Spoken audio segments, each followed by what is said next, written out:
Right, welcome back to the great debate. Telangana CM Revanth Reddy సంచలన వ్యాఖ్యలు చేశారు. తాము గేట్లు తెరిస్తే బీఆర్ఎస్ మొత్తం ఖాళీ అవుతుందన్నారు. కేసీఆర్ కుటుంబం తప్ప ఎవరు ఆ పార్టీలో ఉండరు అని తేల్చి చెప్పారు. ఈ వ్యాఖ్యలు కొత్త చర్చకు తెరలేపాయి. గులాబీ బాస్తో ఆ పార్టీ నేతలు ఉన్నారా లేరా అనే సందేహాలు ఉత్పన్నమవుతున్నాయి. మనసు ఒక చోట, మనుషులు ఒక చోట ఉన్నారా అనే భావన కూడా కలుగుతుంది. కేసీఆర్ను చార్లెస్ షోబ్రాజ్ లాంటి క్రిమినల్తో పోల్చడాన్ని ఎలా చూడాలి? అసలు రేవంత్ రెడ్డి వ్యాఖ్యల ఆంతర్యం ఏంటి? రైట్, ఇదే ఇవాళ ది గ్రేట్ డిబేట్.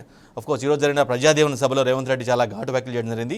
బీఆర్ఎస్ని ఉద్దేశించి, గత ప్రభుత్వ పాలన ఉద్దేశించి చాలా సివియర్ కామెంట్ చేయడం అయితే జరిగింది. పర్టికులర్గా కేసీఆర్ని ఒక చార్లెస్ షోబ్రాజ్ లాంటి పెద్ద క్రిమినల్తో, మోస్ట్ వాంటెడ్ క్రిమినల్తో పోల్చడం కానీ, హరీష్ రావు కేటీఆర్ని బిల్లా రంగాలతో పోల్చడం కానీ, ఈ విధంగా అఫ్కోర్స్ బిల్లా రంగాలతో పోల్చి చాలా రోజులుగా పోలుస్తున్నారు.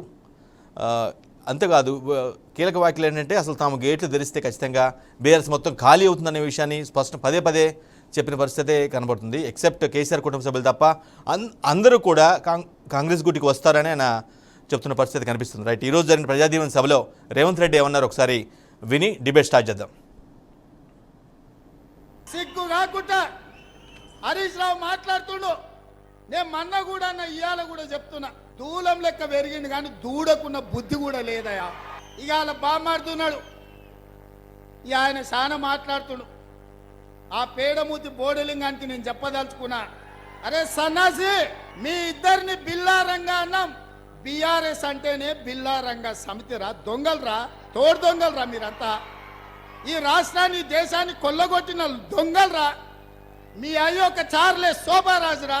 ఈ రాష్ట్రాన్ని దేశాన్ని అంతర్జాతీయ స్థాయిలో పరువు తీసి కాళేశ్వరాన్ని కూలగొట్టి మేడిగడ్డ మేడిపండై అన్నారం ఇవాళ పగిలిపోయి సుందిల్ల సంకనాకడానికి పోయిందిరా. మీ పాపాల పణ్యమే. కలిసి కనిపిస్తే తెలంగాణ ప్రజలు చెప్పుతో కొడతారని చీకట్ల ఒప్పందం చేసుకొని ఒకడు అలాయి బలాయి చేసుకొని మోడీ కేడీ కలిసి కాంగ్రెస్ పార్టీ మీద కుట్ర చేస్తారు. డాక్టర్ లక్ష్మణ్ అంటున్నాడు ఎన్నికలు అయిన తర్వాత ఈ ప్రభుత్వం ఉండదని. నేను అడగదలుచుకున్న డాక్టర్ లక్ష్మణ్, అయ్యా నీ దగ్గర ఉన్నది 8తో ప్రభుత్వాన్ని ఎట్లా ఏర్పాటు చేస్తావు చెప్పని నేను అడుగుతున్నా.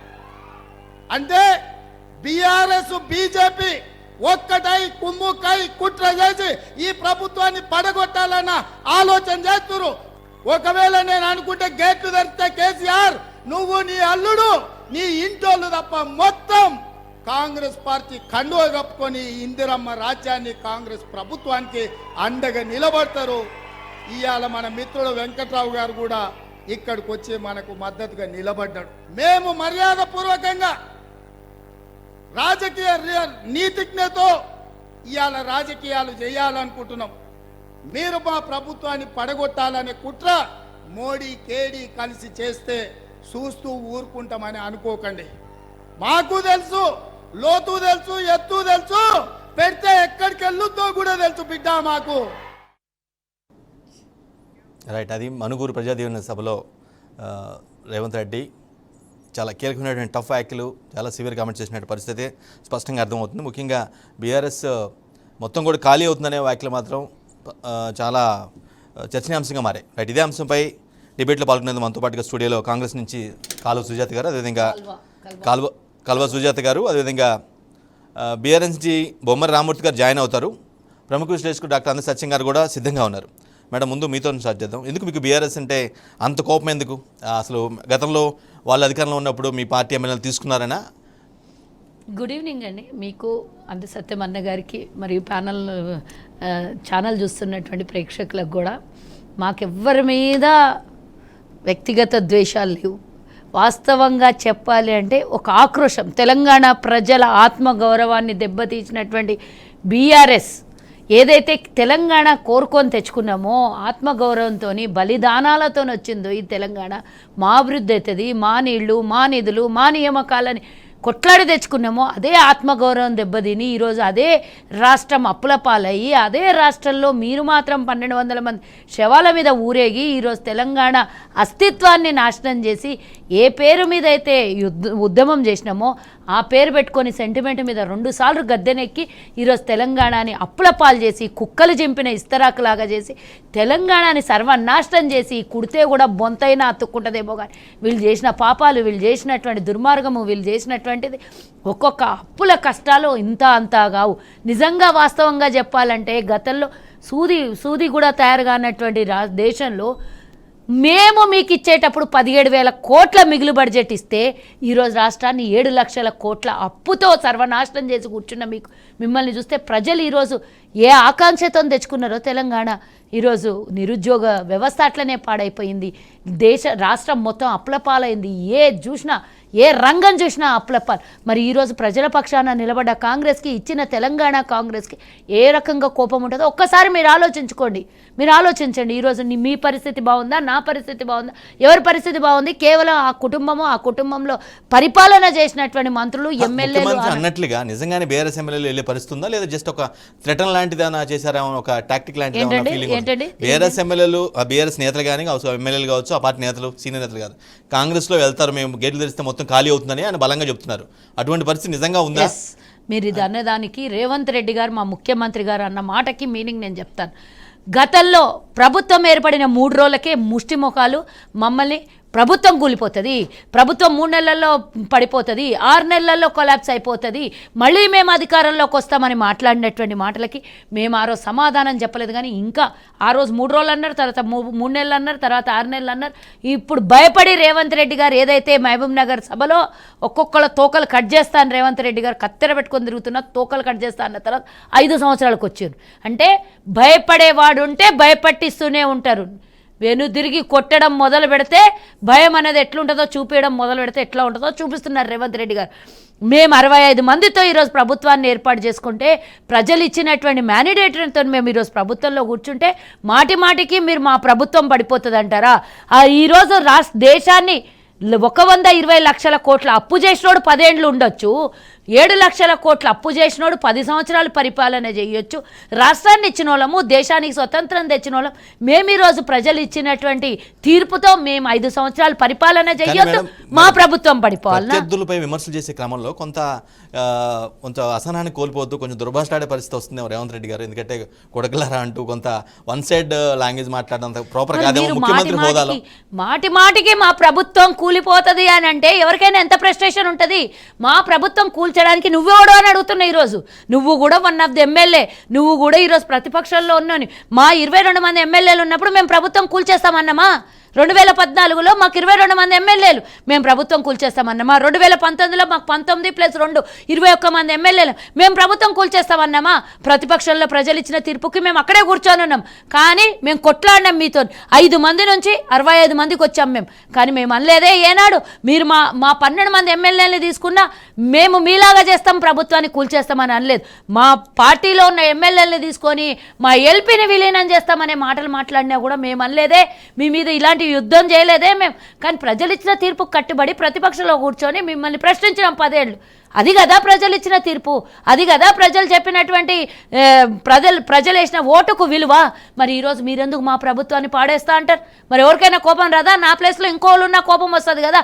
నా ఇల్లు నేను ఇటుక పేర్చుకొని నేను కట్టుకుంటే పక్కోడు వచ్చి ఇటుకలు తీసేసి ఇల్లు కూడా కొడతా అంటే చూస్తూ కూర్చోవడానికి మరి మేమంతా వెర్రి వెంగళప్పలాగా కనబడుతున్నామా? విచక్షణ కోల్పోవట్లేదు. ఈ విధంగా కుక్క కాటుకి చెప్పు దెబ్బ అన్నట్టుగా మీరు మాట్లాడినటువంటి మాటలకే మేము సమాధానం ఇస్తున్నాము. గత ముఖ్యమంత్రి గుర్తు చేసుకోవాలి. ఒక్క ప్రెస్ మీట్లో కూర్చుంటే 100 బూతులు మాట్లాడినటువంటి కేసీఆర్ని ఈరోజు మేము గుర్తు చేస్తున్నాం. మీకు మామూలు భాషలో చెప్తే అర్థం కాదు, ఏ భాష మాట్లాడితే అర్థమవుతుందో అదే భాషలో రేవంత్ రెడ్డి గారు చెప్తున్నారు. ఇంత అన్నా కూడా మళ్ళీ తెల్లారిపోయే ప్రెస్ మీట్ పెడతారు. ఇద్దరు ఒకటే, వారి సావాస దోషం అయిపోయి, బీజేపీలో సావాసం దోషం అయిపోయి ప్రభుత్వాన్ని పాడు చేస్తుంటారు. మీరు 8 రాష్ట్రాలు కూల్చేసినట్లు వాళ్ళు మిమ్మల్ని సహకారం చేస్తే నేను అడుగుతా, ఈరోజు 39 మందితో మీకింతే అహంకారం ఉంటే 65 మంది వచ్చిన వాళ్ళం మేము గేట్లు తెరిస్తే రారా?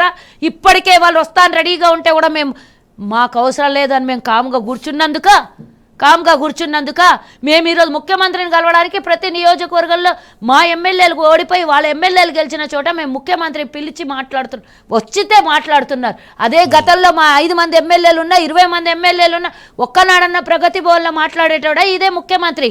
రైట్ రామూర్తి గారు, సీఎం స్థాయి వ్యక్తి అంత వేగ్గా మాట్లాడరు. మీ పార్టీ నేతలను కాపాడుకోవాల్సిన బాధ్యత మీ పార్టీ అధినేతపై ఉందేమో. ఎస్, అందరికీ నమస్కారం. బీఆర్కే న్యూస్ ప్రేక్షకులకు, అలాగే నాతో కొనుక్కున్న సత్యం గారు కూడా లైవ్లో ఉన్నారు. అక్క గారికి కూడా నమస్కారం. నిజంగా ఎందుకో వాళ్ళు మరి అందరు అంటున్నట్టు ఆయన తన విచక్షణ జ్ఞానం కోల్పోతున్నాడు ముఖ్యమంత్రి గారు. నిజంగా నీకు అధికారం ఇచ్చారు, మీరే 100 రోజులలో అన్ని హామీలు అమలుపరుస్తూ ఉన్నారు. అమలుపరచండి. కేసీఆర్ గారి కంటే గొప్పగా చేయండి. గొప్పగా చేస్తే మీకే అప్రిషియేషన్ వస్తుంది. ఎందుకు తొక్కుతాం, మెడలు వేసుకుంటాం, పేగులు తీసి ఎవడు వేసుకుంటాడండి మెడలు? ఇట్లాంటి వాళ్ళని బొచ్చడి మందిని చూసినాం. ఎవరు రాజశేఖర్ రెడ్డిని చూసినాం, చంద్రబాబు నాయుడిని చూసినాం. ఇద్దరున్న ఎంపీలని పోరాడి కొట్లాడి తెలంగాణ తెచ్చిన సంస్థ బీఆర్ఎస్ పార్టీ. ఈ పార్టీ అనేది ఉత్తుత అల్లాటప్ప రాజకీయాలు చేసిన పార్టీ కాదు.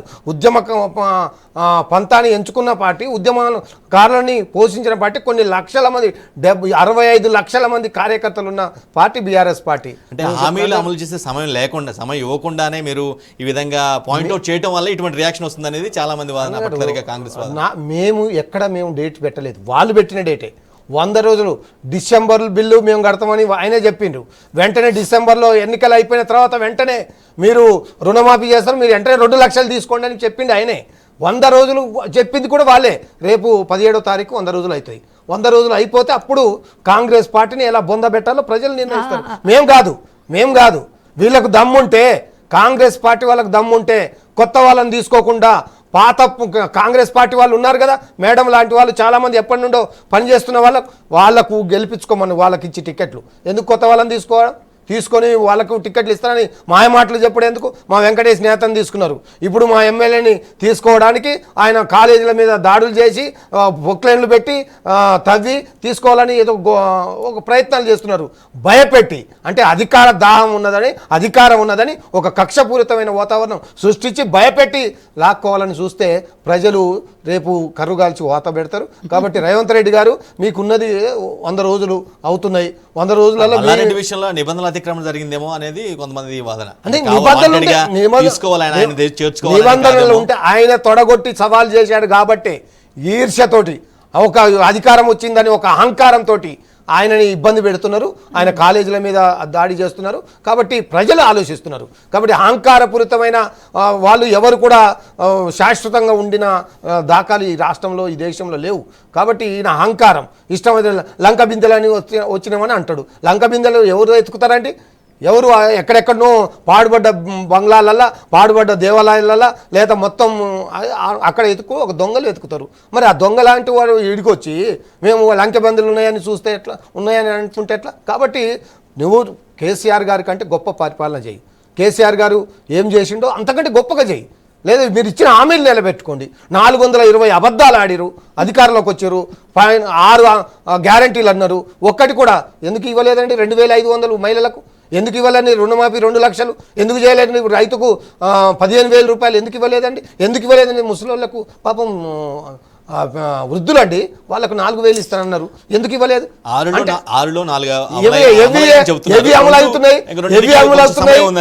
అమలవుతాయి. ఆర్టీసీ బస్సు ఫ్రీ, వాళ్ళకి ఇప్పుడు కట్టాల్సిన అవసరం లేదు, తర్వాత ఎప్పుడైనా కట్టవచ్చు. కరెంటు ఫ్రీ 200 యూనిట్లు, అది ఇప్పుడు స్టార్ట్ అవుతుంది, ఈ నెల స్టార్ట్ అయింది, అది ఎప్పుడైనా కట్టవచ్చు వాళ్ళకు. ఈ ఫ్రీ అనే గ్యాస్ ఫ్రీ ఎవరికి ఇస్తారు? 500 రూపాయలు, మిగతా డబ్బులు వీళ్ళే కట్టుకోవాలా, తర్వాత వాళ్ళకి ఎప్పుడైనా ఇవ్వచ్చు. ఇగో ఇలాంటిని మాత్రమే ముందు ప్రవేశపెట్టారు, అమలు పరుస్తున్నారు తప్ప డైరెక్ట్గా మనీ ట్రాన్స్ఫర్ అయ్యేటి ఏదైతే ఉన్నాయో, పెన్షన్ 4,000 రూపాయలు, రైతు బంధు, రైతు బీమా, లేదా రైతు రుణమాఫీ, ఇవన్నీ లేవండి. రైతుకు డైరెక్ట్ మనీ ట్రాన్స్ఫర్ అయ్యే సంస్థ ఇంకా స్టార్ట్ చేయలే. కాబట్టి 100 రోజులలో చేయకుంటే రుణమాఫీ 80% అయిపోయింది అనేది కాంగ్రెస్ చెప్తున్న పరిస్థితి. రుణమాఫీ రైతు బంధు 3 ఎకరాల లోపు వాళ్ళకి మాత్రమే వేశారు. మరి ఎవరికి వేస్తారు, ఎంతమందికి వేస్తారు, ఎప్పుడు వేస్తారు, అదైనా చెప్పాలి కదా. రుణమాఫీ 15,000 రూపాయలు అన్నారు, ఎక్కడ వేశారు? కేసీఆర్ గారు ఇచ్చినట్టే ఇచ్చారు. రైతు బంధు కూడా మరి దళిత బంధు ఇస్తా అన్నారు, ఆ రెండో విడత కూడా మొత్తం మేము ఇస్తాం, ఇంకో ₹1,00,000 ఎక్స్ట్రా, 2 లక్షలు ఎక్స్ట్రా చేసి 12 లక్షలు ఇస్తా అన్నారు. ఇంతవరకు అతి లేదు గతి లేదు. ఎవరికి ఇస్తారు, ఎప్పుడు ఇస్తారు, ఇకనైనా చెప్పాలా, లేకపోతే ఖచ్చితంగా అదే తేల్చుకుంటారు. రేపు ప్రజలు కదా. ఇప్పటికే కరెంటు పోతుంది, ఊర్లలో మోటార్లు కాలిపోతున్నాయి, నీళ్లు రావడం లేదు, మంచినీళ్ళకి ఇబ్బంది అవుతున్నాయి, బిందెలు పట్టుకొని రోడ్ల మీదకి వస్తున్నారు, ప్రతిదీ స్టార్ట్ అయినాయి గ్రామాలలో. అందుకే కేసీఆర్ గారు ఎప్పుడు చెప్తున్నారు, కాంగ్రెస్ వస్తే కష్టాల పాలవుతారు, కరెంటు పోతుంది, ఆగమవుతారు అని చెప్పారు. అదే నిజమవుతుంది. దాన్నే మేము చెప్తున్నాం. మేమే అడగడం లేదండి, వాళ్ళు చెప్పినవే అమలు చేయమని అడుగుతున్నాం. మేము ఎక్కడ డిమాండ్ చేయడం లేదు. కాబట్టి మా కేటీఆర్ గారు, మా హరీష్ రావు గారు, మా కేసీఆర్ గారు అన్నట్టు ఖచ్చితంగా వాళ్ళు తీసుకున్న గొయ్యిలో వాళ్ళే పడతారు. వాళ్ళే 420 అబద్ధాలు ఆడి అధికారంలోకి వచ్చినారు. ఆ అబద్ధాలను నిజం చేసుకోవాల్సిన బాధ్యత వాళ్ళ మీద. అబద్ధాలు అనేది 5 years టర్మ్ వాళ్ళది ముగిసిన తర్వాత తెలుద్దాం అది అబద్ధాలు నిజమనే. వాళ్ళే చెప్పారు కదా 100 రోజులలో చేస్తామని. మేము చెప్పలేదు కదా ఆ డేటు, మేము చెప్పలేదు కదా. అధికారం రావటమే వెంటనే రుణమాఫీ ఇప్పుడు తీసుకొని ఉరికిపోయి ఇప్పుడు తీసుకోండి ₹1,00,000 వాళ్ళదైతే ఇప్పుడే అదే మా అధికారం వస్తే 2 లక్షలు రుణమాఫీ చేస్తాం, వెంటనే చేస్తాం అన్నారు. ఏది చూస్తున్నారు రైతులు, చేయమంటున్నాం. రైట్ మేమేం అడుగుతా లేదు కదా. రైట్, మళ్ళీ మీ దగ్గరికి వస్తున్నా. అందే సత్యం గారు, సీఎం లాంటి వ్యక్తి ఒక సీఎం చేసిన వ్యాఖ్యలు ఒక థ్రెటన్లా చూడాలా, లేదంటే నిజంగానే ఆ పార్టీని వీడేందుకు ఆ పార్టీ నేతలు సిద్ధంగా ఉన్నారనుకోవాలా? సత్యం గారు, అది అప్పర్ హ్యాండ్ పాలిటిక్స్లో ఒకళ్ళ నుంచి ఒకళ్ళు మాట్లాడి వాళ్ళ పార్టీ శ్రేణుల్ని కాపాడుకోవటానికి సహజంగానే అట్లా మాట్లాడుతూ ఉంటారు, అగ్రెసివ్గా మాట్లాడుతూ ఉంటారు. అయితే ఇవాళ రేవంత్ రెడ్డి చాలా అగ్రెసివ్గా మాట్లాడాడు. అలా అగ్రెసివ్గా మాట్లాడటానికి కాంగ్రెస్ని ఏమి చేయలేరు అనే ఒక ఇండికేషన్ ఇవ్వటానికి ఆయన అట్లా మాట్లాడాడు. ఎందుకని అంటే దరిదాపు ఒక 20 రోజుల సంది అంటే మోడీ సభకు హాజరైన దగ్గర నుంచి కేటీఆర్ ఒక మాట అంటుండు, మరి తెలంగాణ షిండే కాపోతుండు అని. అంటే మోడీతోటి కుమ్మక్కై మొత్తం కాంగ్రెస్ని తీసుకొని బీజేపీలో పోబోతున్నాడు అని అర్థం. దాని అర్థం తెలంగాణ షిండే కాపోతుండు అంటున్నాడు. అంటే తెలంగాణ శ్రేణుల్లో కాంగ్రెస్ పార్టీలో రేవంత్ రెడ్డి మీద ఒక అపనమ్మకం సృష్టించడానికి కేటీఆర్ ప్రయత్నం చేస్తుండు. ఇది రాజకీయంలో భాగం. నాకు ఈ పార్టీ అన్నదా లేదా, ఆ పార్టీ అన్నదా లేదా తో సంబంధం లేదు, కానీ అనే ఉద్దేశం అది. దానికి కౌంటర్గా రేవంత్ రెడ్డి ఏమంటాడు, అరే మన మోడీ అయినా కేడీ అయినా మా పార్టీని ఏం చేయలేరు అంట. అంటే కేడీ అంటే కేసీఆర్. కాబట్టి ఇవాళ ఒకళ్ళ మించి ఒకళ్ళు ఒక సైకలాజికల్ అప్పర్ హ్యాండ్ కోసం ఈ ప్రయత్నాలు జరుగుతూ ఉన్నాయి. ఇది ఒక అంశం. అది ఎలక్షన్ల ముందర జరిగింది, ఎలక్షన్ల తర్వాత కూడా జరుగుతూ ఉంది. ఇప్పుడు రెండోది ఏంటంటే మేము గేట్లు తెరిస్తే ఎవరు ఉండరు అని. ఎగ్జాక్ట్లీ, గేట్లు తెరిస్తే వస్తారా రాలా తెలియదు, కానీ బీఆర్ఎస్ అయితే కుంచుకుపోయే స్థితిలో ఉంది. వాళ్ళు నిలబెట్టుకోవాలంటే ఈ ఎలక్షన్లు క్రైటీరియా కాదు. ఎందుకంటే ఈ ఎలక్షన్లు పార్లమెంట్ ఎలక్షన్లు ఒక ప్రాంతీయ పార్టీగా డిజడ్వాంటేజ్ ఫేస్ చేస్తుంది బీఆర్ఎస్. ఎందుకని అట్లా చేస్తుంది అంటే 2 జాతీయ పార్టీలు బీజేపీ కాంగ్రెస్ డి అంటే ఉన్న స్థితిలో ఉన్నాయి. ఇదే స్థితి తమిళనాడులో డిఎంకేకి ఎదురు కాదు. అక్కడ జాతీయ పార్టీలు లేవు, చాలా తక్కువ ఉన్నాయి. కాబట్టి ఇక్కడ ఈ బీఆర్ఎస్ అది ఫేస్ చేస్తుంది. లోకల్ బాడీ ఎలక్షన్స్ ఉంటే బీఆర్ఎస్ఏ మెయిన్గా ఉండేది ప్రతిపక్షంగా, కాంగ్రెస్. పార్లమెంట్ రావడంతో అది బీజేపీకి అడ్వాంటేజ్, బీఆర్ఎస్కు డిసడ్వాంటేజ్. దీంతో ఇవాళ రేపు పార్లమెంట్ రిజల్ట్స్లో 3వ 4వ బీజేపీ గెలిచి 10వ 12వ కాంగ్రెస్ గెలిస్తే బీఆర్ఎస్ ఇంకా తీవ్రమైనటువంటి సంక్షోభంలో పడే అవకాశం ఉంది. ఇప్పటికే భారతదేశంలో ఏ పరిస్థితి ఉందంటే అసలు ఎమ్మెల్యేలు గెలిచిన వాళ్ళు కానీ ఓడిపోయిన వాళ్ళు కానీ ఒక 5 ఏళ్ళు ఓపిక బట్టి చూసే స్థితిలో లేదు. ఓడిపోయిన వాళ్ళు మన పార్టీ ఉద్యమాల ద్వారా మళ్ళీ అధికారంలోకి వద్దామని ఆలోచించే వాళ్ళు లేడు.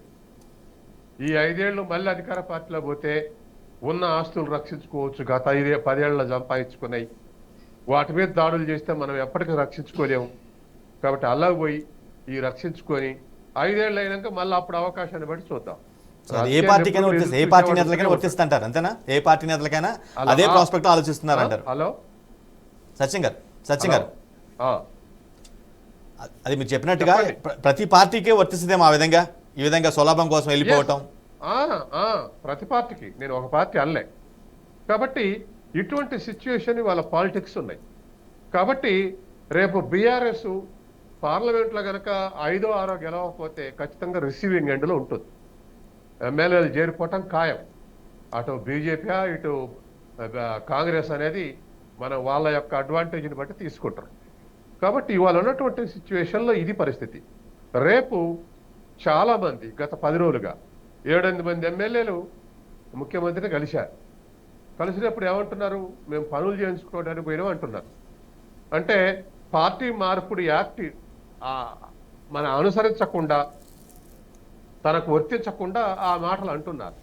మానసికంగా ఇప్పటికే సరెండర్ అయినట్టు, మానసికంగా ఇప్పటికే ఒక అంగీకారానికి వచ్చినట్టు. ఇది రేవంత్ రెడ్డి ఎందుకు వస్తే మాట్లాడుతున్నారు అంటే, మాట్లాడితే 6 నెలలు కూడా ఉండదు గవర్నమెంట్ అంటున్నారుగా. ఈ విషయంలో బండి సంజయ్ చాలా నోబుల్గా మాట్లాడుతున్నాడు. ఆయన ఏమంటుండంటే, నేను ఎన్నడూ కూడా ప్రభుత్వాన్ని గొలగొడతాం అనలేదు, నేను అనలేదు.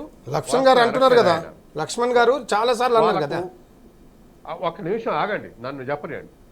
వాళ్ళకి 5 ఏళ్ళు అధికారాలకు ఇచ్చారు, వాళ్ళ తర్వాత మేము అధికారాలకు వచ్చేందుకు ప్రయత్నం చేస్తాం అంటుండే బండి సంజయ్. మిగతా బీజేపీ నాయకులు వేరు. కాబట్టి ఇవాళ 6 నెలల్లోనే కూలిపోతుంది, తర్వాత రేవంత్ రెడ్డి షిండే కాకపోతుంది అనేటువంటి ఒక అప్పర్ హ్యాండ్కి వస్తే కాంగ్రెస్ ఎమ్మెల్యేల లేదా కాంగ్రెస్ యొక్క నాయకత్వం యొక్క కాన్ఫిడెన్స్ తగ్గే అవకాశం నిజంగానే ఉండదేమో. కేంద్రంలో మోడీ ప్లస్ కేసీఆర్ గారికి కూలగొడతారేమో అనేటువంటిది. రెండోది, అటువైపు నుంచి బీఆర్ఎస్ నుంచి ఇటువైపు రాకుండా కాపాడుకోవటానికి ఇటువంటి అన్ని రాజకీయ ఎత్తుగడలు బీఆర్ఎస్ వేస్తుంది. దానికి కౌంటర్గా ఎఫెన్స్ ఉండటానికి రేవంత్ రెడ్డి మాట్లాడుతూ ఉన్నాడు. కాబట్టి వాళ్ళేమో 6 నెలలకు వెళ్ళిపోద్దంటే నువ్వు షిండే అవుతావంటే, ఈయనేమో మేము 6 నెలలు కాదు 10 ఏళ్ళు ఉంటాం, తర్వాత మేము గేట్లు ఎత్తే మీ వాడు ఎవడు ఉండడు అంటున్నాడు. ఇది మనం చూస్తున్నటువంటి పరిస్థితి. కాబట్టి రేపు పార్లమెంట్ ఎలక్షన్లో బీఆర్ఎస్ నర్వస్ చేయడానికి బీజేపీ కాంగ్రెస్ కొంతమంది ఎమ్మెల్యేలను చేర్చుకోవచ్చు. లేదు ఇది పార్టీ మార్పుడు ఇది వర్తిస్తుంది అనుకుంటే పార్లమెంట్ ఎలక్షన్ల తర్వాత 15/1/3 2/3 లేదా ఏదో ఒక విధంగా ఆ చట్టం వర్తించకుండా మారేటువంటి అవకాశాలు కూడా ఉన్నాయి. ఏదేమైనా ఇవాళ బీఆర్ఎస్ చేయవలసిన దానికన్నా 100 రెట్లు కష్టం చేస్తేనే నిలబడే అవకాశం ఉంది. ఎందుకంటే వాళ్ళకు మంచి పట్టు ఏమిటంటే, అర్బన్లో మున్సిపాలిటీలో ఉన్నటువంటి కౌన్సిలర్స్ దరిదాపు 75% కౌన్సిలర్స్ పార్టీ మారిపోయారు, కాంగ్రెస్లో చేరిపోయారు. అర్బన్లో దరిదాపు అది వాళ్ళకున్న స్ట్రెంత్ 10%కి వచ్చింది. తర్వాత రూరల్లో సర్పంచులు కూడా వాళ్ళ టర్మ్ అయిపోయింది. మేము సర్పంచ్ను, మేము బీఆర్ఎస్ సర్పంచ్ను, బీఆర్ఎస్ తరఫున పనిచేస్తామనే పరిస్థితి సర్పంచ్లకు లేదు. ఈ 2 డిసడ్వాంటేజెస్ని ఇవాళ బీఆర్ఎస్ ఫేస్ చేస్తుంది. తర్వాత పొలిటికల్ సిచ్యువేషన్ పార్లమెంట్ ఎలక్షన్లు ఫేస్ చేయటం మరొక డిసడ్వాంటేజ్ని ఫేస్ చేస్తుంది. ఇటువంటి డిసడ్వాంటేజెస్లో బీఆర్ఎస్ నిలుపుకోవటం ఏ విధంగా నిలుపుకుంటుంది అనేది మనం చూడాల్సినటువంటి విషయమే. ఇప్పుడైతే సైకలాజికల్ వార్ నడుస్తుంది. ఈ సైకాలజీలో ఎవరు అప్పర్ హ్యాండ్ అనేటువంటిది ఒక్క సైకాలజీ కాదు. తర్వాత రెండోది, ఒక సోషల్ సైన్స్ స్టూడెంట్గా వాళ్ళు వాగ్దానం 100 రోజులు అమలు చేస్తామని కాంగ్రెస్ అనొచ్చు, చెయ్యరని బీఆర్ఎస్ అనొచ్చు. అసలు ఎప్పుడు కూడా ప్రతిపక్షం నుంచి ఆ ప్రెజర్ ఉండాలి అధికార పార్టీ మీద. కానీ 100 రోజులు అనేది very short time, very short period. ఎందుకంటే కేసీఆర్ రుణమాఫీ 1,00,000 చేస్తానని 5 ఏళ్ల తర్వాత ఆఖరి నెలలో చేస్తే కూడా 1,00,000 సగం మందికే పడ్డాయి, ఇంకో సగం మందికి మాఫీ జరగలేదు 5 ఏళ్ల తర్వాత కూడా. మరి మీరు 2 లక్షలు మాఫీ చేస్తారన్నారు, 100 రోజుల్లో పనరు కాబట్టి ప్రజలు అననియండి, ప్రజలు లాభపడతారు. కానీ it is two short time. 100 రోజుల్లో అన్ని చేస్తామంటే టూ షార్ట్ టైం. కాబట్టి వాళ్ళకు టైం ఇవ్వాలి. ఇవాళ బీఆర్ఎస్ చేసే విమర్శలు 1-2 ఏళ్ళు అవుతా ఉంటే ఇవి అమలు చేయకపోతే కాంగ్రెస్ క్రెడిబిలిటీ తగ్గుతుంది. కానీ 100 రోజుల్లో చేయి 9 రోజులు ఎట్టబడితే ప్రజలు పెద్దగా రిసీవ్ చేసుకోరు. 3 నెలలనే చేయాల్సినవి చేస్తారు, వీరిదేందా తొందరపాటు అనేటువంటి పరిస్థితి వస్తుంది. అది రేపు రిజల్ట్లు అవుపడుతుంది, ఈ వారంతా రిజల్ట్లు అవుపడుతుంది. ఎందుకంటే దరిదాపు 74% లిటరసీ రేట్ ఉంది తెలంగాణలో. తర్వాత చదువురాని వాళ్ళు కూడా మీడియా ద్వారా ఎడ్యుకేట్ అవుతున్నారు, ముఖ్యంగా డిజిటల్ మీడియా ద్వారా ఎడ్యుకేట్ అవుతున్నారు.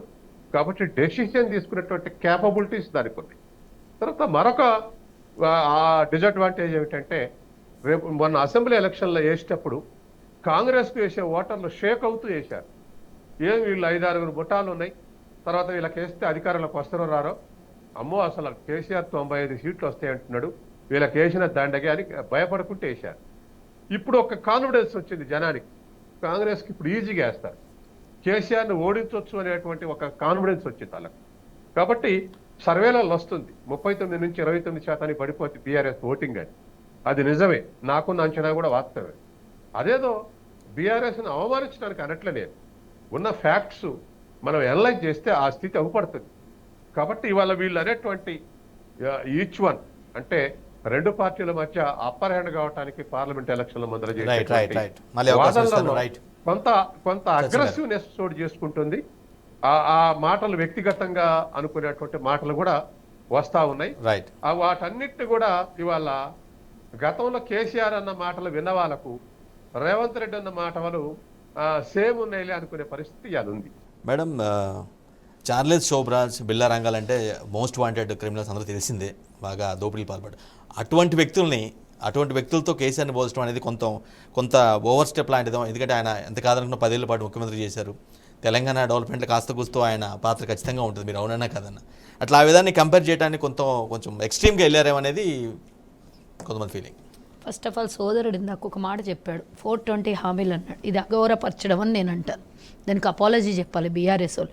మేము ఇచ్చిన హామీలు ప్రజలకు నెరవేర్చడానికి మేము ఇచ్చినటువంటి హామీల్ని 420 అనడం చాలా తప్పుగా భావిస్తున్నాను నేను. అది తర్వాత వారి విచక్షణకే వదిలేస్తున్నాను.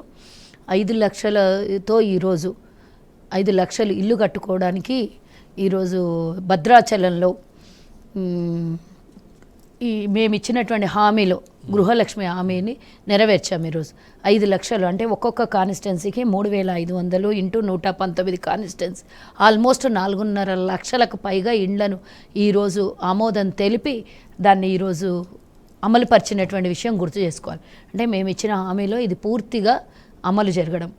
500 రూపాయల గ్యాస్ ఇవ్వడం వీళ్ళకి ఎందుకు బాధగా ఉందో నాకు తెలియలేదు.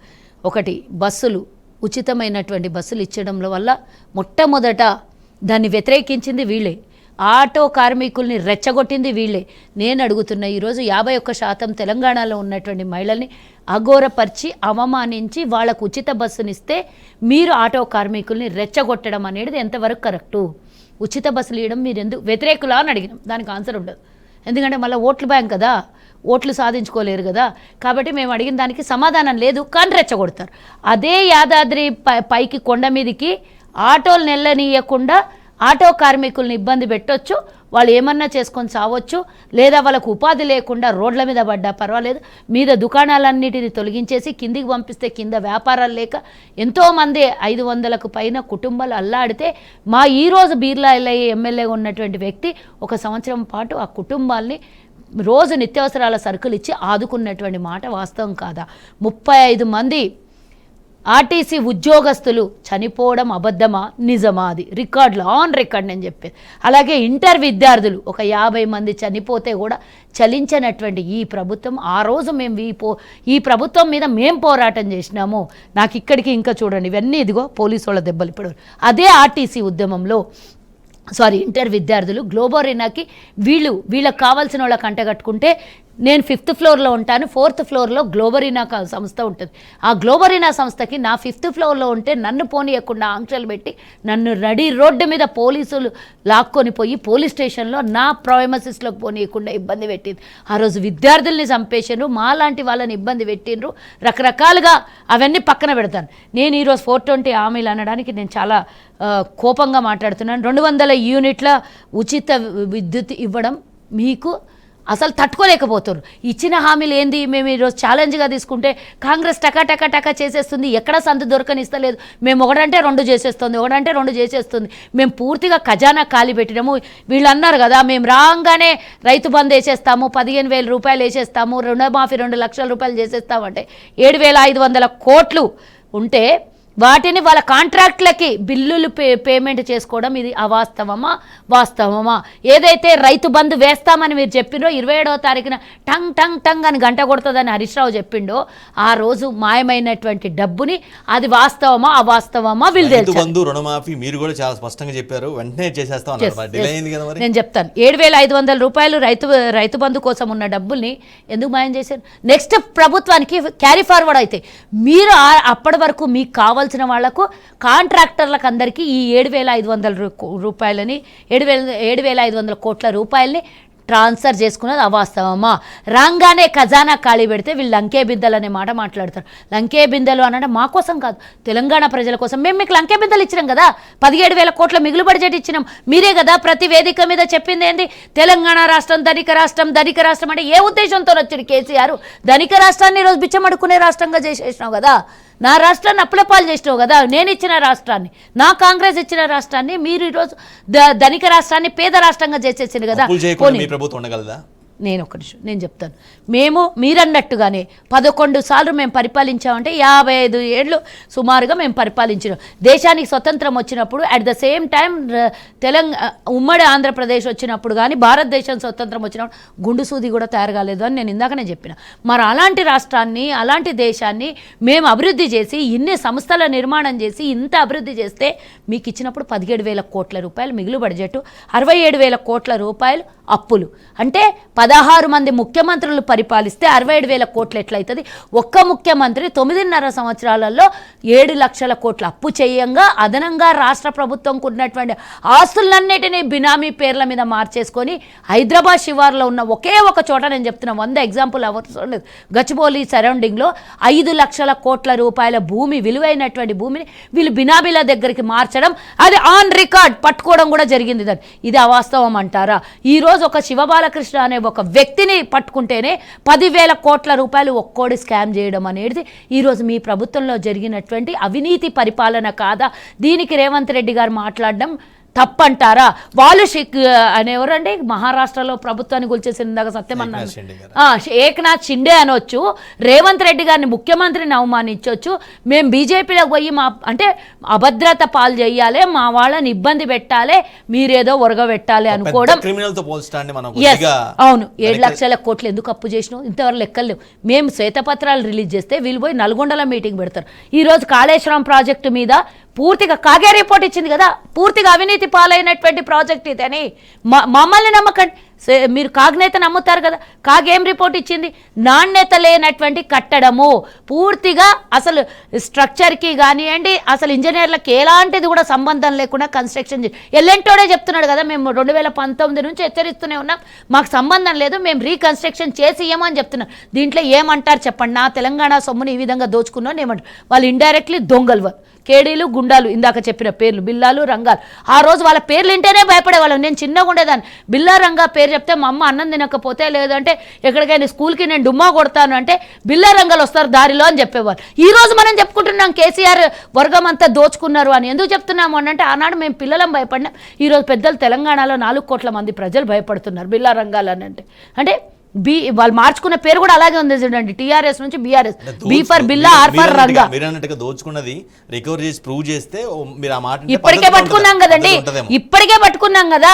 అసలు 1060 మందిని రిటైర్డ్ అయిన వాళ్ళకు లక్షల రూపాయల శాలరీలు ఇచ్చి వాళ్ళు ఈరోజు పోషిస్తున్నారా లేదా? గత 10 ఏళ్ల నుంచి రిటైర్డ్ అయిన వాళ్ళకి అదే రిక్రూట్మెంట్, లక్షలలో శాలరీస్ వాళ్ళకు, అదే మామూలు వాళ్ళకు 1:3 ముగ్గురికి అకామిడేట్ చేయొచ్చు. అంటే 1060 మందిలో ఒక ముగ్గురికి 30,000 శాలరీ ఉన్నా, ₹1,00,000 అనుకుందాం, 2 లక్షల వాళ్ళు ఉన్నారు, అందులో 4 లక్షల వాళ్ళ జీతగాళ్ళు కూడా ఉన్నారు. అట్లాంటి వాళ్ళని రిటైర్డ్ అయిపోయినాక కూడా వీళ్ళు పెట్టుకున్నారు అంటే వీళ్ళు చేసిన స్కాములు, వీళ్ళు చేసిన తప్పుడు పనులు వాళ్ళంతా రిటైర్డ్ అయినానికి ఏముండదు కదా, జైలు శిక్ష ఉండదు, ఏ ఉండదు. అట్లాంటి వాళ్ళని పెట్టుకోండి. ఎదిగేవాడికి భయం కదా, నేను ఏమైనా స్కాములు చేస్తే రేపొద్దున వీళ్ళు చేసినా నాకు పట్టుబడుతుంది, నా ఉద్యోగానికి హాని వస్తుందని ఇప్పుడు భయపడుతుంది. రిటైర్డ్ అయినానికి ఏముండదు, అంతా నిండా మునిగినోనికి సలే ఉంటుంది. కాబట్టి వాళ్ళని పెట్టుకొని వీళ్ళ పబ్బం గడుపుకున్నారు. ఇట్లాంటి వాడిని దారి దోపిడి దొంగలు అంటారా లేదా 420 దొంగలు వీళ్ళు పెట్టుకొని మమ్మల్ని 420 హామీలు అంటారు. ఏమంటారండి? తెలంగాణ రాష్ట్రానికి మీకేం నమ్మి ఈరోజు తెలంగాణ ప్రజలు సెంటిమెంట్ మీద ఆయింట్మెంట్ రాసి మేము సావు నోట్ల తలకాయలు పెట్టి పోరాడినాం. ఎవరండి సావు నోట్ల తలకాయలు పెట్టి పోరాడింది? హరీష్ రావుకి 100 రూపాయలు 50 రూపాయల పెట్రోల్ దొరుకుతుంది, 10 పైసలు అగ్గిపేట దొరకదు. ఆ రోజు నువ్వు రెచ్చగొట్టి 1200 మందిని చంపేసింది కాక ఈరోజు మేము సాగు నోట్ల తలకాయలు పెట్టినామంటారు. ఏ కల్వకుంట్ల కుటుంబంలో ఒక్కలైనా తెలంగాణ ఉద్యమంలో చనిపోయినరా? తెలంగాణ ఉద్యమం చేస్తుంటే కేటీఆర్ అమెరికాలో ఉన్నాడు, కవిత ఏడున్నదో కూడా తెలియదు, ఆమె బ్యూటీ పార్లర్ నడిపించుకుంటుండే, ఆమె మేము తెలంగాణ ఉద్యమం చేసిండు అంటాడు. కేసీఆర్ బాత్రూంలో కూర్చొని ఇడ్లీలు తింటాడు, మంచం మీద వండుకొని సలాయిలు పెట్టుకొని గ్లూకోజ్ ఎక్కించుకుంటాడు. తెలంగాణ బిడ్డలేమో ఆడ ఉద్యమంలో చచ్చిపోయి కాలి మాడి మసై బొగ్గైపోతుంటారు. మరి ఇట్లాంటి వాళ్ళకు తెలంగాణ ఇంత సెంటిమెంట్ మీద సరే నేను సాగు నోట్ల తలకాయ పెట్టినాడు 2 సార్లు అవకాశం ఇచ్చారు. ఎన్నిసార్లు నమ్ముతారు మిమ్మల్ని ప్రజలు? ఇప్పుడు ఇందాక సత్యమన్న చెప్పిండు, ఎన్నికలకు ముందు భయపడి కొంత అమ్మో కేసీఆర్ 95 నుంచి 105 అన్నాడు, నిజంగానే ఒకవేళ అట్లా వస్తే మేము వేసిన ఓటు తప్పవుతుందేమో భయపడుకుంటూ 65 మందికే ఇచ్చారు.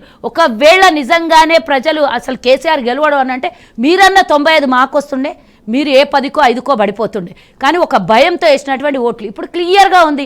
అసలు వీళ్ళకి ఇప్పుడు ఒకవేళ పార్లమెంట్ ఎన్నికల్లో వీళ్ళకి అరనో కొరనో ఏమని ఇవ్వాలనుకుంటే కూడా ప్రజలు ఏమని ఆలోచిస్తారు? వీళ్ళకి ఇస్తే వచ్చేది ఏంటి, లాభం ఏంటి?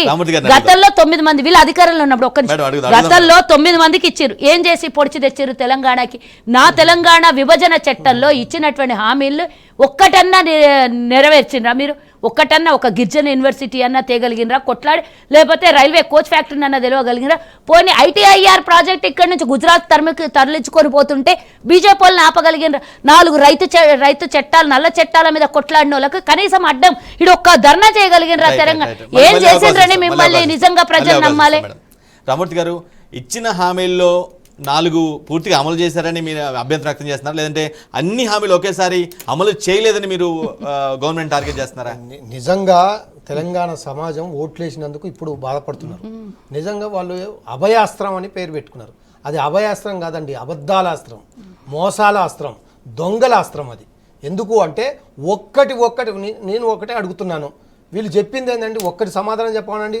రేషన్ కార్డులు మీ గవర్నమెంట్ ఇవ్వలేదు, ఒక్క రేషన్ కార్డు ఇవ్వలేదు, కాబట్టి రేషన్ కార్డులు ఇవ్వకపోగా ప్రజల్ని బాగా ఇబ్బంది పెట్టారని ఇదే కాంగ్రెస్ పార్టీ నెత్తినోరు కొట్టుకున్నది. మరి వాళ్ళకే అధికారం ఇచ్చారు, అధికారం వచ్చింది, ఎన్ని రేషన్ కార్డులు ఇచ్చారని? ఎందుకు రేషన్ కార్డు ఇవ్వకుండా, ఎందుకు రేషన్ కార్డుకు ఒక్కటి కూడా ఇవ్వకుండా నీ పథకాలను వాళ్ళకే ఉన్న వాళ్ళకే ఎందుకు? కేసీఆర్ గారు ఇచ్చిన రేషన్ కార్డులు పెట్టే కదా ఇప్పుడు మీరు పథకాలు. కేసీఆర్ ఇచ్చిందని ఒక్కటి నిరూపించండి. కేసీఆర్ ఒక్క రేషన్ కార్డు 10 ఏళ్లలో ఇస్తే నిరూపించండి. ఒక్కటని ఉన్నదా? వీళ్ళు మీరు రేషన్ కార్డులు ఎన్ని ఇచ్చిర్రో ప్రూవ్ చేయాలి. అధికారానికి ముందు మీరు రేషన్ కార్డులు ఎన్ని ఇచ్చిర్రో 10 ఏళ్లలో ప్రూవ్ చేయాలి. ఇవ్వకపోగా ఇచ్చిన అందుకే ఎందుకంటే అమలు చేస్తేనేమో కొత్త రేషన్ కార్డులు ఇవ్వకముందు రేషన్ కార్డు ఉన్న వాళ్ళకందరికీ కూడా ఆధార్ కార్డు ఉన్న వాళ్ళకి ఇచ్చారా? 5,50,000 రేషన్ కార్డులు ఇచ్చాము. అప్పటికే అది ఆల్రెడీ క్లియర్ గా చెప్పాము, చేసినాము, చూపెట్టినాము. వీళ్ళు ఏమన్నారు? ఇవ్వలేదన్నారు. మరి వీళ్ళు ఇచ్చి ఇవ్వాలి కదా అధికార పథకాలు.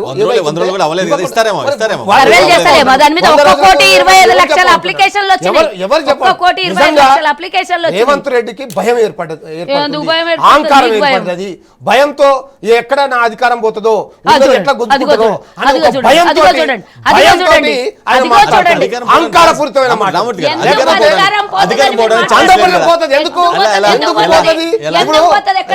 ఎందుకు పోతుంది అంటే డబుల్ ఇంజన్ సర్కార్ నాయకులు అన్నట్టు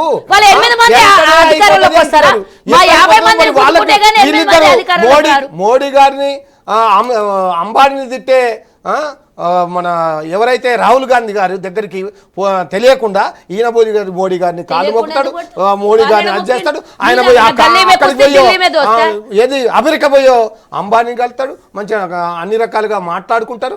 ఆయన మాత్రం ఈ అదాని ఆస్తులు, అంబానీ ఆస్తులు ఇది దుర్మార్గం అని రాహుల్ గాంధీ అంటారు. అంటే ఇక్కడ ఒకరికి పొందుతారు. ఇక్కడ కూడా అంతే. మొన్నటిదాకా ఏమున్నది, డిప్యూటీ సీఎం బట్టి ఇక్కడ ఫోటో ఉండేది, ఇప్పుడు అయిపోయినాయి ఫోటో. ఇక స్టార్ట్ అయింది కాంగ్రెస్ పార్టీలో వాళ్ళ అవకతవకలు స్టార్ట్ అయినాయి. ఇప్పుడే ప్రారంభం అయింది. వాళ్ళకు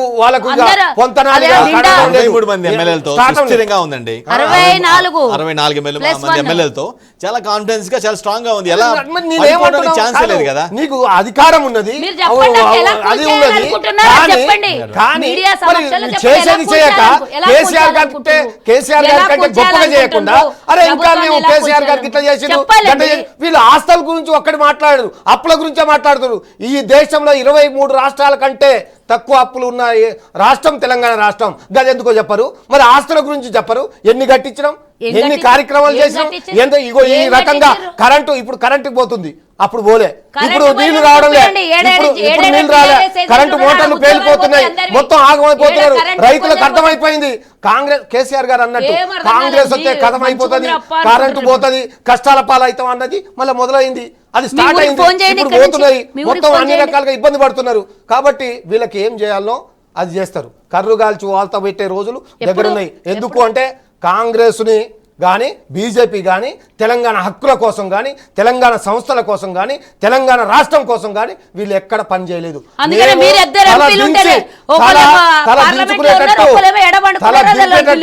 మెడలు వంచి తెలంగాణ రాష్ట్రం తెచ్చిన ఘనత కేసీఆర్ గారు. మెడలు వంచడం కాబట్టి తెలంగాణ రాష్ట్రం వచ్చింది. లేకపోతే 1969లో ఆగం చేసినట్టు తెలంగాణ ఆగం రాష్ట్రాల కోసం పోరాటం చేయలేదు అని అంటున్నారు. కనీసం మీరు 2 సంవత్సరాల టైం కూడా ఇవ్వకుండా ముందుగా రాష్ట్రాల కోసం పోరాటం చేయలేదు అని ఎలా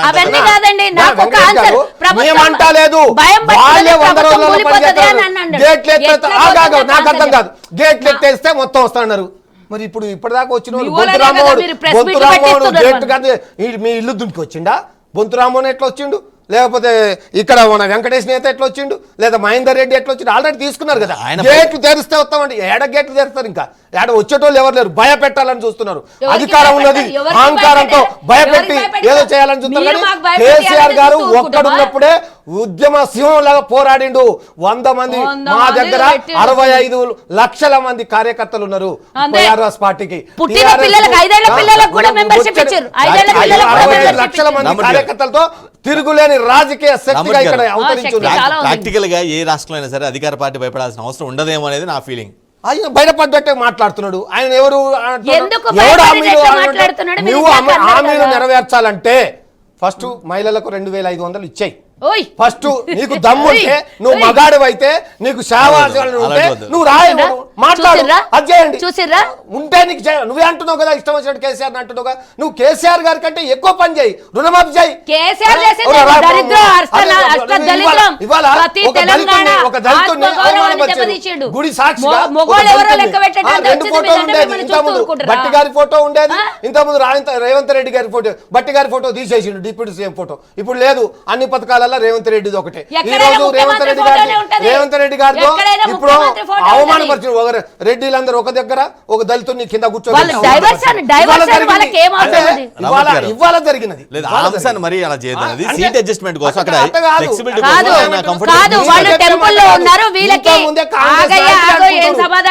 కాంగ్రెస్ నాయకులే అనుకుంటారు. కాబట్టి వీళ్ళు గేట్లు తెరిచినా ఏం చేసినా బీబీ పాటిల్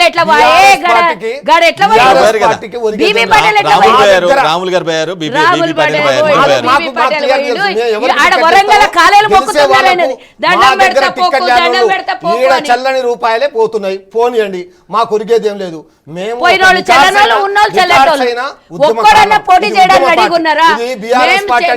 ఏదో రాజకీయాల కోసం వచ్చినట్టు పార్టీ కాదు ఇది. ఇది తెలంగాణ ప్రజల కోసం, తెలంగాణ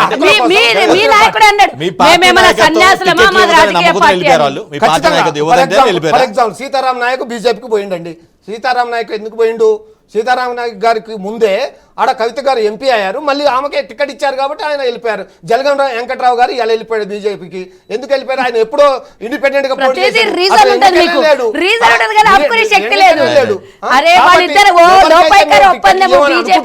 వాళ్ళు వెళ్ళిపోతారు. ఇది కామన్. ఇక్కడే ఒక బీఆర్ఎస్ పార్టీలే కాదండి, టీఆర్ఎస్ అసలు కాంగ్రెస్ పార్టీగా బతికి బట్టగట్టలేదనే పరిస్థితిలో బీఆర్ఎస్ పార్టీ తీసుకుపోయింది. వాళ్ళకు అప్పుడు జరిగింది. అందరు వచ్చారు కదా, మళ్ళీ గాలే వాళ్ళు అక్కడికి పోతున్నారు. అటు ఇటు మారేటోళ్ళు మారుతూనే ఉంటారు. ఎప్పుడైనా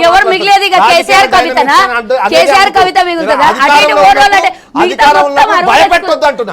మీరు మంచి సంక్షేమ పథకాలు చేయండి, మీరు అనుకున్న అప్పుడు చెప్పాలి. అమలు పరచరు, ఒక్క పని చేయరు.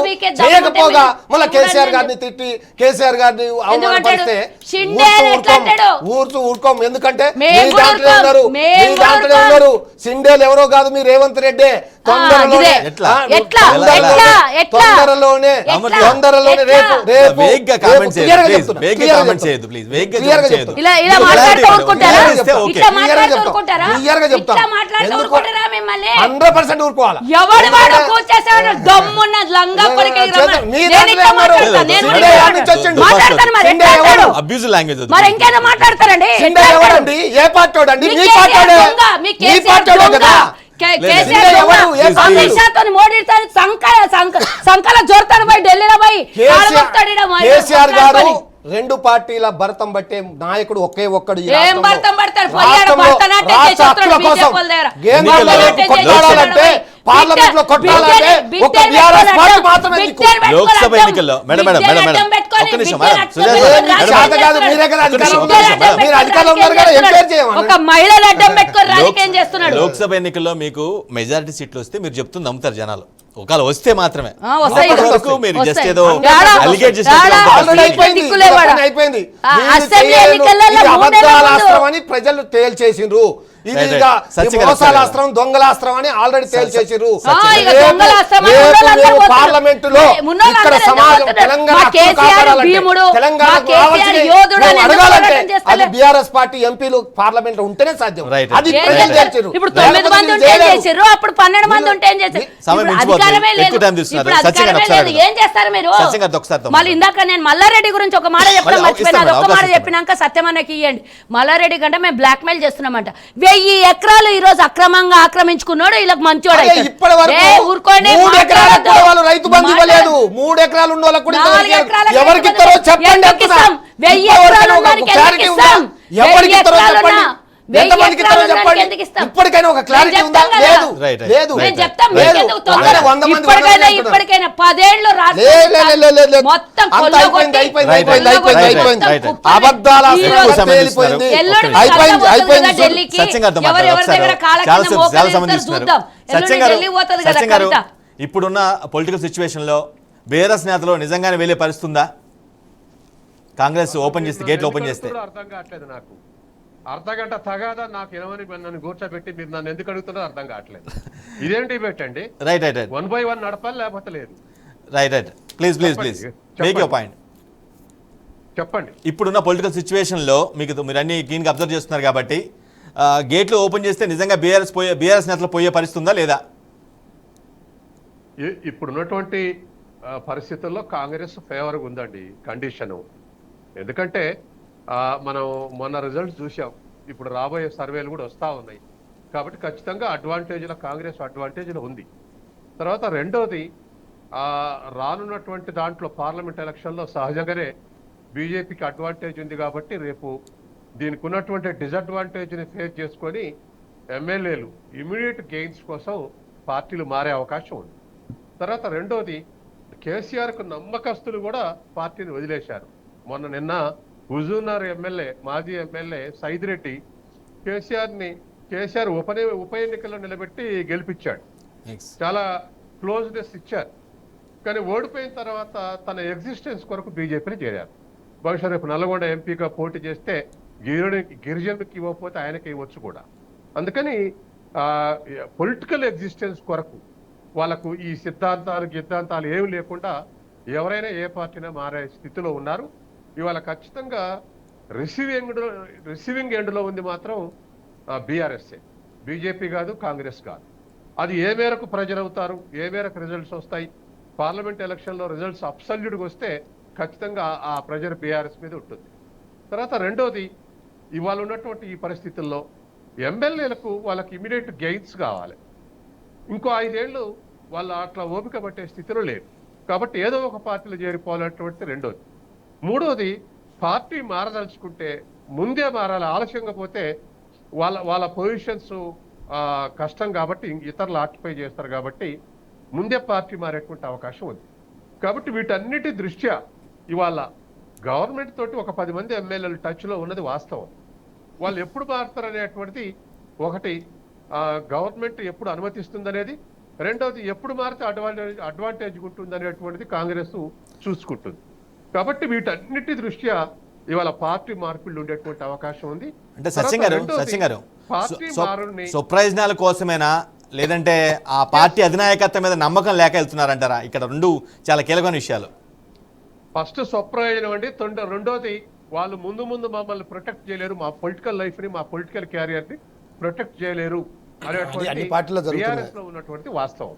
తర్వాత రెండోది బీజేపీ రైజింగ్ ఫోర్స్ గా ఉంది వాళ్ళ స్టేట్ లో. కాబట్టి ఆ కాంగ్రెస్ లో చేరలేకపోతే, కాంగ్రెస్ లో అవకాశాలు అయితే బీజేపీలో చేరతారు. ఇవాళ ఒకటే బీఆర్ఎస్ ఏ మేరకు ఫైట్, ఇప్పుడు ఒకటి గమనంలోకి ఉంచుకోవాలి. బీఆర్ఎస్ లో రోజొక స్కాండల్ బయటకు వస్తుంది. అయినటువంటి దాంట్లో మొన్నటి వరకు పాపం బీఆర్ఎస్ ను ఓడించిన దాంట్లో కాళేశ్వరం ప్రధాన పాత్ర వహించింది. అదే అయిపోయిన తర్వాత ఇవాళ చూస్తున్నాం కదా, ఇవాళ ధరణిలో 20 ఎకరాలు 25 ఎకరాలు సంతోష్ రావు పేరు మీద ఉంటే అది ఎట్లొచ్చింది, నిషేధ జాబితాలో ఉన్నటువంటి భూమి ఆయన మీద ఎట్ట పట్టాయిందని ధరణి తోడుతా ఉంటే రేపు అధికార పార్టీ వాళ్ళు ధరల్లో కనపడినటువంటివి అంటే స్క్రీన్లో కంప్యూటర్లో కనపడ్డాయి ఏంటి అంటే పట్టా భూములే. గవర్నమెంట్ భూములు కానీ, ఎస్ఐన్ ల్యాండ్స్ కానీ, లేకపోతే చెరువు సిక్కం కానీ, ఎఫ్టీఎల్ కానీ ఇటువంటి కనపట్ల వాటన్ని రెగ్యులరైజ్ చేసుకున్నారు అధికార పార్టీలో ఉన్నటువంటి వాళ్ళు. కాబట్టి అధికార పార్టీ వాళ్ళు రెగ్యులర్ చేసుకున్నారు. కాబట్టి ఇవాళ ధరలో లేని భూములు ఏమేమి రెగ్యులరైజ్ అయినాయి కనుక తెలిస్తే చాలా స్కాండల్స్ బయటకు వచ్చే అవకాశం ఉంది. అందుకని రేపు ధరల మీద తవ్వుతా ఉంటే బయటకు వచ్చేటువంటి అవకాశం ఉంది. మిగతా వాటిల్లో కూడా అట్లా వస్తున్నాయి. అట్లా వస్తున్నప్పుడు ఇమేజ్ పోతా ఉంటే, రోజు రోజుకి ఇమేజ్ పోతా ఉంటే దేన్ని చూసి కొనసాగాలనేటువంటిది వస్తుంది ఒక పార్టీలో. కాబట్టి ఇటువంటి సిచ్యువేషన్ బీఆర్ఎస్ ముందు ఫేస్ చేసే అవకాశం ఉంది. తర్వాత రెండవది, ఇవి ఇంకా ఎంక్వైరీస్ ఎక్కువ అవుతుంటే బీఆర్ఎస్ నాయకుల మీద ప్రెషర్ పెరుగుతుంది. ఆ ప్రెషర్లో ఎస్కేప్ కావటానికి ఇవాళ మల్లారెడ్డి మీద దాడి చేశారంటారు. ఎర్లీగా దాడి చేశారా లేదా ఎంక్వైరీ చేసుకున్నాక దాడి చేశారనేది ఒక చర్చ అయితే, ఇటువంటి ఆస్తుల మీద ప్రెజర్ పెరుగుతాయి, ఇల్లీగల్ ఎక్కడెక్కడ ఉన్నా ప్రెజర్ పెరుగుతాయి. అందుకని ఎస్కేప్ కావడానికి అవతల పడితే మేలు అనుకునేట్టు వాళ్ళు ఎక్కువ మంది ఉన్నారు. కాబట్టి ఇవాళ ఒక్కటి బీఆర్ఎస్ వాళ్ళు పొలిటికల్ గా చూడాల్సిన పని లేదు. ఎకనామిక్ బెనిఫిట్స్ ఎవరైతే పొందారో అవి ప్రొటెక్ట్ చేసుకోలేము బీఆర్ఎస్ ఉంటే. అందుకని బయటకు మారదామని చెప్పేసి ఈటల రాజేందర్ ఒక ఎగ్జాంపుల్. ఆయన లెఫ్ట్ ఆర్గనైజేషన్ తిరిగిండు స్టూడెంట్ లైఫ్ లో. కానీ బీజేపీలో ఎందుకు చేరాడు అంటే కేసీఆర్కి వ్యతిరేకంగా తట్టుకోవాలంటే బీజేపీ అయితే నన్ను ప్రొటెక్ట్ చేస్తా అనుకున్నారు. బీజేపీ ప్రొటెక్ట్ చేసింది. వెంటనే బండి సంజయ్ పోయి గ్రానైట్, మాజీ మంత్రి గ్రానైట్ అన్నిటి మీద మళ్ళీ ఈడీ దాడి చేసేటట్టు చేశారు. కాబట్టి ఆయన ప్రొటెక్ట్ చేశారు. కాబట్టి ఆయనకు ఐడియాలజీ నచ్చి కాదు. ఇవాళ చాలా మంది బీఆర్ఎస్ లో ఉన్నటువంటి అనుభవించినటువంటి వాళ్ళందరూ కూడా రేపు వాళ్ళ ఆస్తులు ప్రొటెక్ట్ చేసుకోవడానికి పార్టీలు మారే అవకాశం ఉంది. మీ బీఆర్ఎస్ మిత్రుడు రామ్మూర్తి గారు, మీ బీఆర్ఎస్ పార్టీ తప్పు చేయటం వల్ల మారుతున్నారు అనుకోవాల్సిన పని లేదు మీరు. ఎందుకంటే అందరు పెద్ద కమిటెడ్ వర్కర్స్, పెద్ద ఉద్యమకారులే ఉండరు. వాళ్ళు ఉద్యమం అయిన తర్వాత వచ్చినటువంటి వాళ్ళు చాలా మంది ఉన్నారు. కాబట్టి అటువంటి వాళ్ళందరూ కూడా మరి పక్క చూపులు చూసేటువంటి అవకాశం ఉంది. రెండోది, ఎన్ని తరాలు చేస్తే ఈ ఆస్తులు సంపాదించుకోగలమని లెక్క వేసుకునే వాళ్ళు కూడా ఉన్నారు ఇవాళ రేపు. అసలు వ్యాపారం చేయకుండా రాజకీయాలు ఉండే పరిస్థితి వాళ్ళు లేదు. అన్ని పార్టీల్లో వ్యాపారం చేసినట్టుగా రాజకీయాలకు వస్తున్నారు. ఈ పరిస్థితి ఉన్నప్పుడు వ్యాపారం అయినప్పుడు ఎక్కడ బెనిఫిట్ ఉంటే అక్కడ ఆ వైపు చూసే అవకాశం ఉంది. Right. Thank you so much. Thank you Sujatha గారు, అదేవిధంగా రామూర్తి గారు. సమయం ఇచ్చిపోదు, లేదంటే అవకాశం ఇచ్చామని. ఇది వాటి ది గ్రేట్ డిబేట్. రైట్, మరో డిబేట్లో మళ్ళీ కలుద్దాం. Right, course Revanth Reddy CM ఎటువంటి వ్యాఖ్యలు చేసినా ఏంటి, ప్రజల్లో ఉన్నటువంటి ఏదైతే ఉందో ఇంటెన్షన్ అది మాత్రమే ఎలక్షన్లో బయటపడుతుంది. కోర్స్ గతంలో వాళ్ళు చేసిన కామెంట్స్కి రియాక్ట్ అవ్వడం కానీ, ఇతను ఎక్స్ట్రీమ్ స్టెప్కి వెళ్ళి మాట్లాడడం కానీ, అటువైపు నుంచి కూడా మళ్ళీ అలాంటి ఆన్సర్ రావటం. సో ఇవన్నీ కూడా కొంత అబ్యూజ్ లాంగ్వేజ్ అయితే ఇలాంటి వ్యాఖ్యలు అయితే ఉండకూడదు అనేది నేను పర్సనల్గా ఫీల్ అవుతున్నాను. రైట్, ఇది వాటి ది గ్రేట్ డిబేట్. మరో డిబేట్లో మళ్ళీ కలుద్దాం. అప్పటివరకు చూస్తున్నానండి బీఆర్కే న్యూస్ తెలుగు సత్తా.